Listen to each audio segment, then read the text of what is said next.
व्यवसायीको हकको लागि कार्य गर्दै आएको यहाँहरू सबैमा सर्वविदित छ।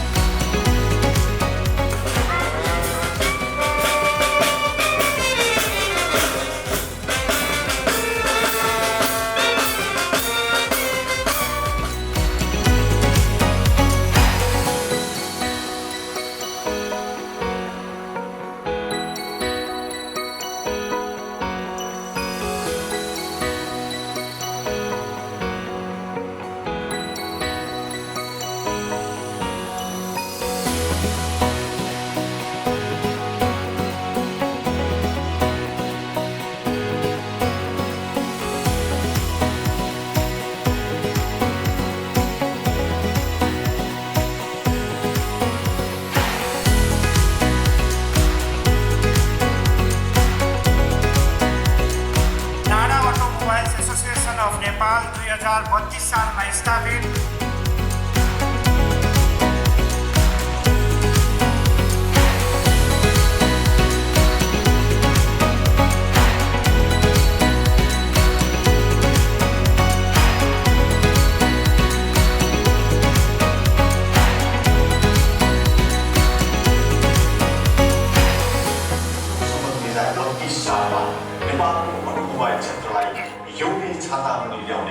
दूरदर्शी सोचका साथ स्थापना भयो NADA automobiles association of Nepal.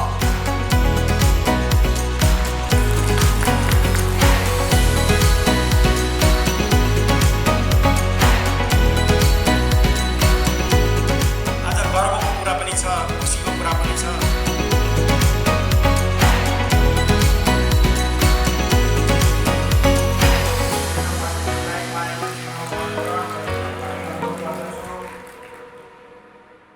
म आउँदो भावी नेतृत्वहरू अहिलेको नेतृत्व सम्पूर्णलाई शुभकामना पनि दिन्छु र हामी सबैले 50 वर्ष आफ्नो मेहनत लगाएर नाडालाई जे बनाछौँ अझै बलियो बनाऊ, अझै सशक्त बनाऊ। यो इन्टायर जर्नीमा नाडाले इकोनोमीलाई सपोर्ट गर्ने, इम्प्लोइमेन्ट जेनेरेसन गर्ने र यो इनोभेटिभ मोबिलिटीको क्षेत्रमा चाहिँ निकै ठुलो काम गरेको छ, महत्त्वपूर्ण काम गरेको छ।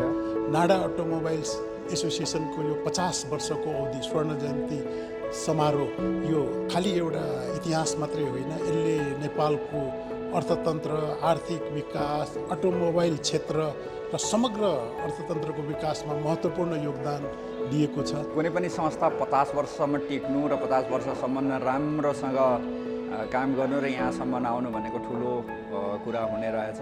नाडाले जुन किसिमले आफ्नो सदस्यको हक हितको निमित्त सरकार समक्ष जसरी आफ्नो कुराहरू पुर्याइरहेको छ यसलाई कन्टिन्यू रहोस् भन्ने चाहना व्यक्त गर्दै चाहिँ आजसम्म आउँदाखेरि नेपालमा चाहिँ यो यातायात क्षेत्रमा चाहिँ ठुलो योगदान गरेको छ नाडाले हैन। यहाँको चाहिँ उद्यमी व्यवसायीहरूले जुन गरेको योगदान छ त्यो एकदमै प्रशंसनीय छ। एनर्जीको कुराहरू भइरहेछ हैन। त्यसैले अब यो अवस्थामा चाहिँ नि व्यवसायहरू पनि परिवर्तन भएर समयलाई एकसे साथ लिएर चाहिँ अगाडि बढ्नुपर्ने जरुरी छ।